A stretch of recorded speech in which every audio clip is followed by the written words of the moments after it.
किसान संगठनों के राष्ट्रीय आह्वान पर सोमवार को चंबा में सीटू द्वारा देश में पास हुए 3 किसान विरोधी बिलों के विरोध में प्रदर्शन किया गया।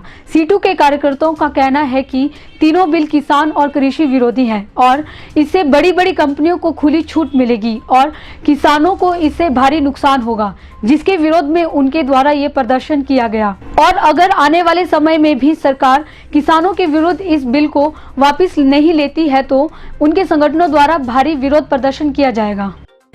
आज का जो किसानों का जिला हेडक्वार्टर पे प्रदर्शन करने का जो फैसला है, CI2 उसका समर्थन करते हुए आज हम जिला पे भी ये प्रदर्शन कर रहे हैं। और जैसा कि आप लोग जानते हैं कि लंबे समय से किसानों का आंदोलन चला है, पंजाब से शुरू होकर अब ये दिल्ली के जो बॉर्डर है उस पर किसान बैठे हैं, डटे हैं पिछले कई दिनों से। और इस इतनी बड़ी ठंड के बावजूद भी आंदोलन उनका लगातार जो है वो आगे की ओर बढ़ रहा है। जहां हम सरकार की जो कारगुजारी है उसको देखते हैं तो सरकार जो है पूरी तरह से उसने सरेंडर कर दिया है अडानी और अडानी के आगे। और वो किसानों की बात को इसीलिए नहीं सुन रहे हैं क्योंकि जो उन्होंने पहले से वायदा उनके साथ कर दिया है, अब वो उस वायदे को पूरा कर पाएंगे कि नहीं कर पाएंगे, इस पसोपेश में सरकार है। और जैसा कि आप जानते हैं कि कोरोना का जो महामारी है वो मार्च से लॉकडाउन होना शुरू हुआ था और इस बीच में लोगों को कहा गया कि आप घरों के अंदर बंद रहिए और लोग घरों के अंदर बंद रहे। और सरकार जो है ये मजदूर किसान विरोधी जो कानून है उसके ऊपर काम करती रही और इसने चोरों की तरह जो है ये संसद के अंदर जो है इन काले कानूनों को लाई। मजदूरों के कानून थे उनको भी बदला और अब किसानों के जो कानून थे कृषि सुधार के नाम पे सरकार बोली कि हम उनका आमदनी दुगनी करेंगे, हम किसानों की बेहतरी की बात कर रही है सरकार, उनकी बेहतरी करेंगे। ये जो अभी 3 कानून जो इन्होंने संसद के अंदर जो है वो पास किए हैं और उसके अंदर देखने वाली बात ये है कि अभी तो इन्होंने 2020 में कानूनों को पास किया, लेकिन आज जो सच सामने आ रहा है देश के अंदर कि उन्होंने हजारों अडानी अंबानी ने जो स्टोरेज के लिए गोदान है वो उन्होंने उसका निर्माण कर दिया। इसका क्या मतलब है? इसका मतलब है कि ये जो सरकार फैसले ले रही है ये पूरा का पूरा उनके साथ पहले से ही सेटिंग करके जो है वो कर रही है। अगर ऐसा नहीं होता तो क्या कानून बनने के बाद ही पूंजीपति अडानी अंबानी या जो भी पूंजीपति इस देश का है हमारा कारपोरेट उसके बाद में अपना स्टोरेज बनाता, स्टोरेज के लिए जगह बनाता? इसका क्या मतलब है? इसका मतलब साफ है ये सरकार जो है ये जनता ने चुना जरूर है इसको, लेकिन ये सरकार जो है पूरा का पूरा जो पूंजीपतियों के इशारों के ऊपर ही ये काम कर रही है, क्योंकि चुनाव जीतने के लिए बड़े पैमाने पर चंदा ये लेते हैं और ये सरकार को ये घमंड है कि इनका हम काम करेंगे और पैसा लेके हम जो है वो जनता को गुमराह करके हम फिर से कुर्सी की लड़ाई है, हम कुर्सी हत्या लेंगे। इस देश की जनता जो है इसको कभी स्वीकार नहीं करेगी।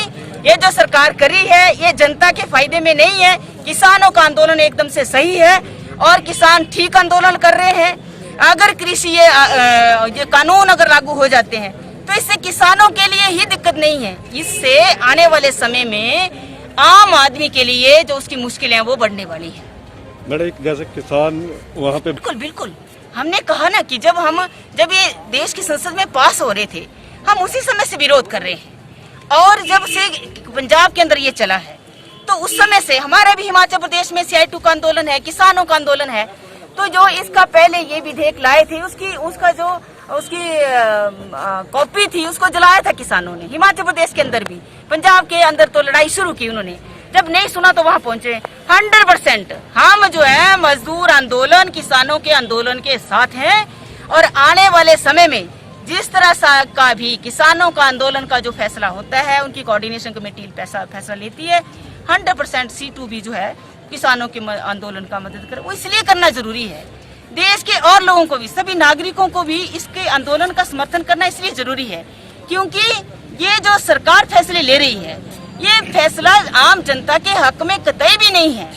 ये इस आंदोलन ने इतने दिनों से जो आंदोलन चला है इसने इसको समझा दिया है और आज ये सरकार कहती है कि आंदोलन तो पंजाब वालों ने चलाया, उसके बाद अब बोलती है कि ये तो खालिस्तानी आ गए, अब बोल रहे हैं कि अल्ट्रा लेफ्ट आ गए यहाँ पे। अब बोले एक किसी मंत्री का मैं सुन रही थी कि इसमें जो बातचीत करने आते हैं इसमें वामपंथी भी आते हैं, है ना। तो ये जो लोग हैं, क्या वामपंथी चाहे विपक्षी हैं, क्या इस देश के नागरिक नहीं है? वो इस देश में रहते नहीं है? आपको कौन क्या है इससे मतलब नहीं है। आपको मतलब है कि जो मांग किसान उठा रहा है उस मांग के ऊपर आप क्या कहना चाहते हैं, और ये सरकार इसको सुनना पड़ेगा, है ना।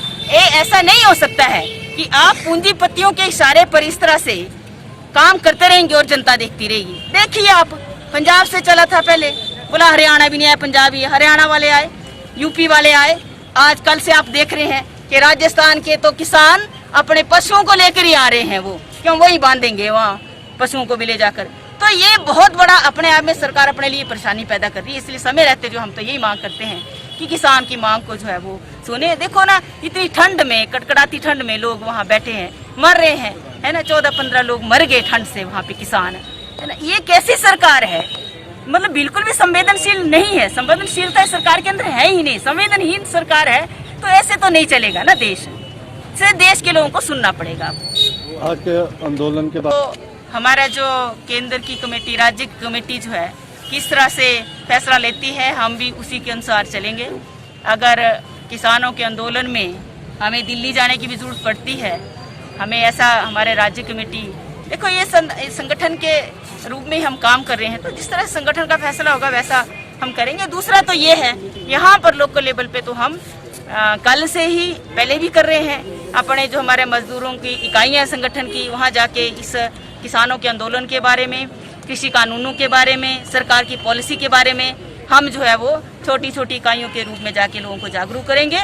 और उसके बाद में हम किसानों के बीच भी, हम सीटू की ओर से भी किसानों के बीच में जाएंगे, और छात्र भी आज हमारे साथ आए हैं तो छात्रों के बीच में भी जाएंगे और इस आंदोलन के बारे में लोगों को जागरूक करेंगे। और आने वाले समय में सरकार नहीं मानती है तो जनता को भी सड़क पे उतारेंगे।